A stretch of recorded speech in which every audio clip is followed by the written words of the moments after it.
ফুল দেওয়ার জন্য বঙ্গবন্ধুর বাড়িতে। আমি শুধু বঙ্গবন্ধুকে ভালোবাসি। এই চিত্র 15 আগস্ট সকালের।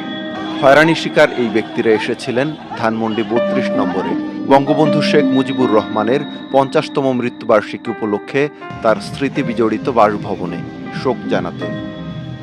মাঝে মধ্যে দু একজন যারা ফুল নিয়ে এসেছেন, স্থানীয় বিএনপির বিভিন্ন অঙ্গ ও সহযোগী সংগঠনের নেতাকর্মীদের তোপের মুখে ফিরে যেতে হয়েছে তাদের।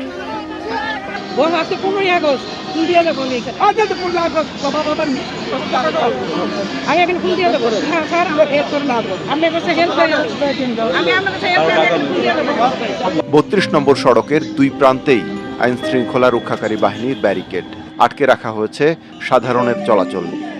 আজকে তো এসে বুঝতে পারছি কিছুটা রেস্ট্রিকশন দিয়ে রেখেছে, কাউকে ঢুকতে দিচ্ছে না, রেস্ট্রিক্টেড করে রাখছে। পাবলিকের নিরাপত্তার বিষয়টি মাথায় রেখে আমরা এখানে পুলিশের পহরা আছে, পুলিশ এখানে অবস্থান করছে।